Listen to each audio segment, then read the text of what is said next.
को सम्मान देने की, जो संपूर्ण विश्व को मार्गदर्शन देना चाहती है, और इसके द्वारा भारत की अस्मिता भी अविभाज्य रहती है।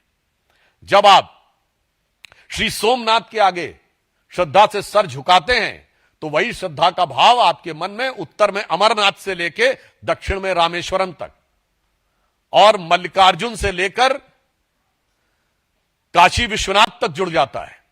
और इतना ही नहीं, वही श्रद्धा का भाव काशी विश्वनाथ से आगे बढ़कर काठमांडू के पशुपतिनाथ तक, कैलाश मानसरोवर तक और पाकिस्तान के कटासराज तक जुड़ जाता है। यह भारत की अविच्छिन्न पहचान और अस्मिता का प्रतीक है। दुख की बात यह है कि आज कांग्रेस जिस प्रकार से उन चीजों का बचाव करने में रुकी है। भाई, नेहरू की हर चीज तो आपने छोड़ दी। अब तो नेहरू टोपी भी आप नहीं पहनते। अब तो उनके नेता ने कुर्ता पजामा भी पहनना छोड़ दिया है। कांग्रेस सेवा दल में भी कैफ हटा दी है। नेहरू की हर चीज छोड़ दी है। मतलब जात पात, भाषा, प्रांत सब कुछ पे तो आ गए हैं। तो भाई ये भी छोड़ दीजिए, काहे बचाव करने में लगे। तो इसलिए अंत में मैं सिर्फ यह कहना चाहूंगा कि वो लोग जो कहते हैं कि एक बार में बोल लीजिए, बार बार क्यों बोलते हैं। हकीकत में selected words of Jawaharlal Nehru का जितना पन्ना खोलिए वो पन्ना कुछ बोलता हुआ नजर आता है। और जो वो बोलता है वो दुनिया के सामने सच को खोलता है और उनके दिल को चीरता है। मानो पन्ना कांग्रेस से कहता हो कि बैठा हूं दिल में इतने राज छुपाए, जरा सा होंठ हिले तो दिल डगमगाए।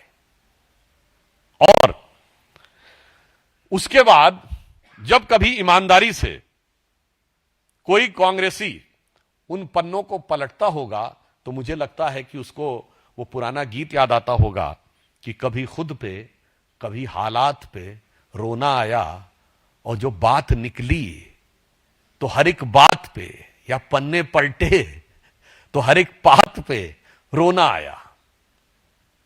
अंत में मैं ये कहना चाहूंगा, आज देश को इसलिए याद दिलाने की जरूरत है। दुनिया में शायद बहुत कम देश होंगे जिनका 1000 साल की कंटिन्यूम हिस्ट्री दिख रही हो। श्री सबरीमला में 2000 साल से ज्योति जल रही है। कोई बहुत से ऐसे देश नहीं है, मेरे ख्याल से शायद ही कोई एक देश हो जहां 2000 साल का कंटिन्यूम दिखाई पड़ रहा हो। तो दो विकल्प हैं।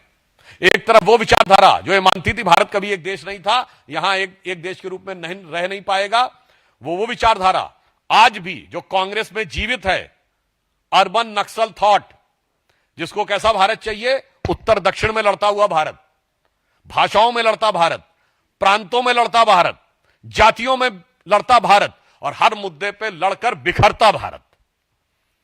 और एक तरफ प्रधानमंत्री श्री नरेंद्र मोदी जी के नेतृत्व में समस्त प्रकार की भिन्नताओं के बीच में एक भारत और श्रेष्ठ भारत के भाव के साथ विकसित होकर निखरता भारत। धन्यवाद। पाकिस्तानी मीडिया में तो ये कहते हैं कि सोमनाथ मंदिर के पुनर्निर्माण की घोषणा ने, ये वीएन गाडगिल जी कह रहे हैं, घोषणा ने करोड़ों भारतवासियों के मन में उत्साह और हर्ष की लहर उत्पन्न कर दी है। गाडगिल जी